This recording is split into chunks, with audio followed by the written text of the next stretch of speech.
Hello everyone, I'm here to present the pathophysiology of pneumonia. So first, what is pneumonia? So pneumonia, to put it in a nutshell, is the infection of the air sacs or the alveoli. So what is the normal process or physiology of respiratory system? So first, oxygen goes to the trachea, the bronchi, the bronchioles, and the end part of the bronchioles, the alveoli. In here, oxygen enters. Then the alveoli capillaries change it to CO2, on which we can then expel it. So in this disease, there are three nursing problems that can happen. First is the ineffective airway clearance.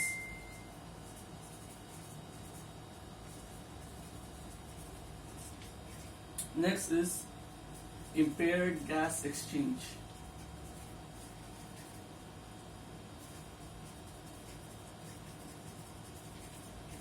And finally is ineffective breathing pattern. So what are the risk factors of pneumonia, or who are at risk? So the people who are at risk are children who are malnourished,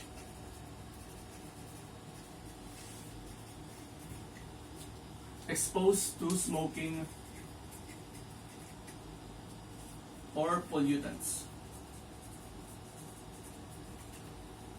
Also, children who are immunocompromised are also at risk of getting pneumonia.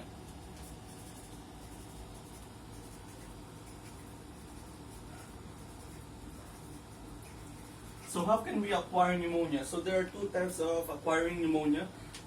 First is the HAP, which means hospital-acquired pneumonia. Hospital. Next is the community-acquired.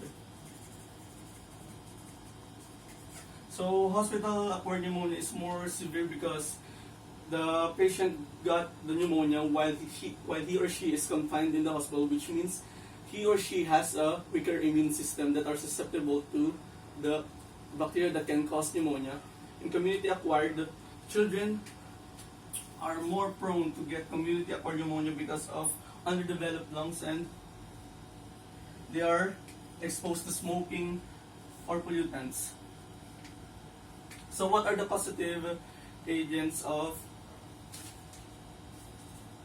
pneumonia? It can be bacteria, viral, fungi.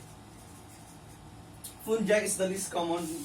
It's the least common because, but it is more common to children who are immunocompromised. So viral, the types of virus that can cause pneumonia is rhinovirus, RSV or respiratory syncytial virus, and the influenza. And bacteria, the most common bacteria that can cause pneumonia or common community-acquired pneumonia is Streptococcus pneumoniae. Next is Mycoplasma pneumoniae, Haemophilus influenzae, and Staphylococcus aureus. So what are the three primary defenses in defenses of the body from microbes? First is the cough reflex, the cough, mucociliary elevator or clearance.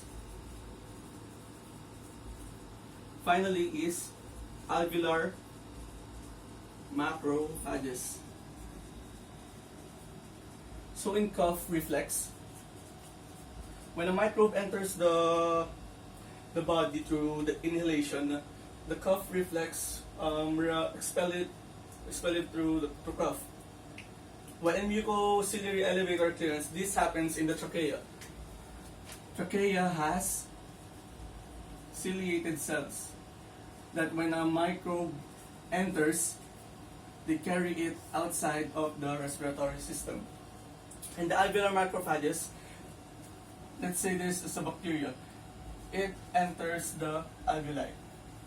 A macrophages attacks bacteria to expel it from and to prevent it from entering and colonizing in the alveoli. So, impaired primary defenses can add risk to getting pneumonia, and the cough reflex. Impaired cough reflex can happen when the patient is in coma or in anesthesia, elevator, and alveolar macrophages from smoking, which can happen to children because of the exposed in the community acquired pneumonia. So let's go to the pathophysiology. So bacteria.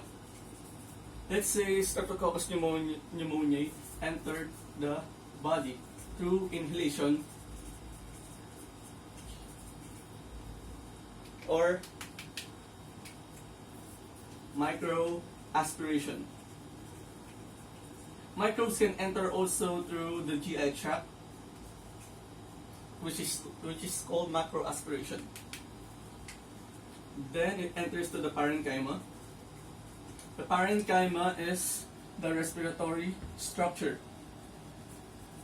Once it enters the alveoli, it colonizes it, thus multiplying.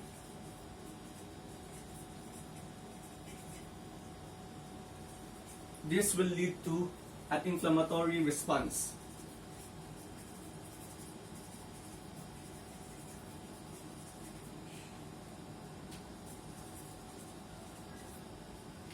This inflammatory response is full of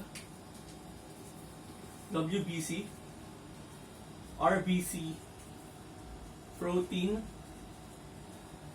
and fluids. Now that it is infected, it will lead to consolidation. Consolidation, or can be called congestion, in which the alveoli will be full of pus, blood, or WBC. So consolidation can be pus or blood, thus resulting to productive cough.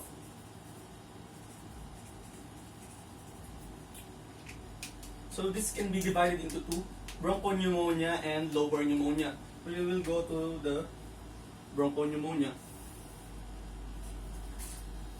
We will go to the narrowing of the airways because there is an inflammatory response. It is the natural result in the body. This will lead to bronchoconstriction.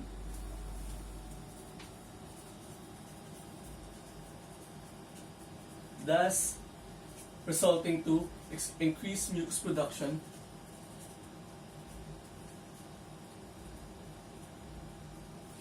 after this, the infection will go from the bronchioles and will infect other airways. This is proximal. Many infections of the bronchioles that will lead to inflammation of the bronchi.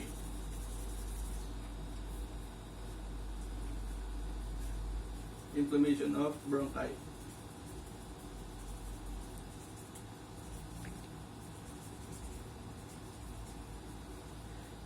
Other is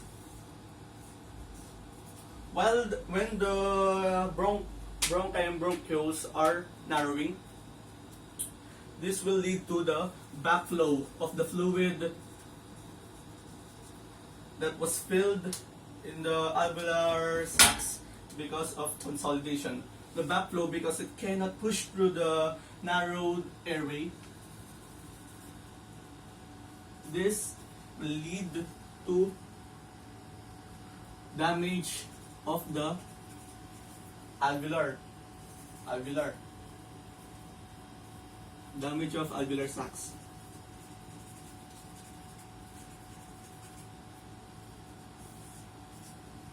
damage of alveolar sac. So if it will damage, the infection will go through the lobe. This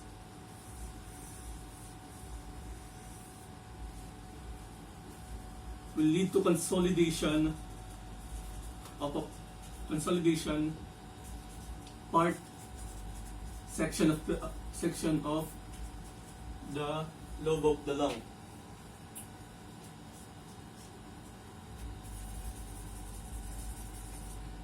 It has 4 stages: congestion, red hepatization, gray hepatization, and resolution.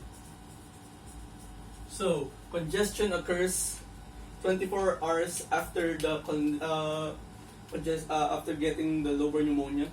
This congestion or consolidation is the fluid congests the part of the lobe.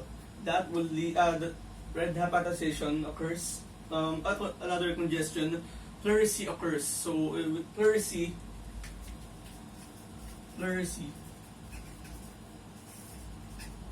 damage to the pleura, which holds the chest wall in the lungs. This will lead to pleural effusion or tubig sa baga.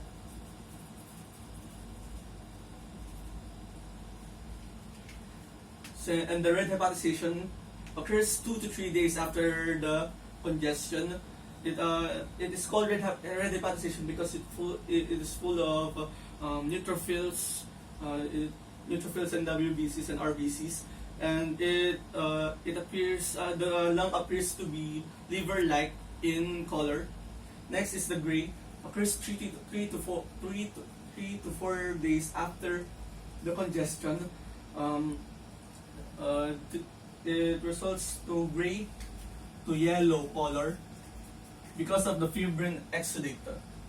Next is the resolution, which happens or occurs 7 days to 3 weeks after acquiring pneumonia, and this will lead to the own lungs repairing all or let's put it this way, restoring or repairing their own parts. So, what are the signs and symptoms?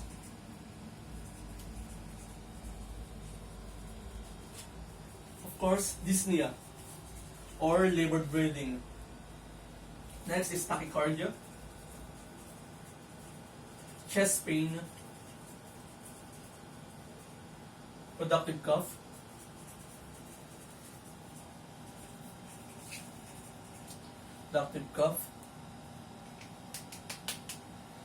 Then, after getting pneumonia, you will have decreased chest expansion,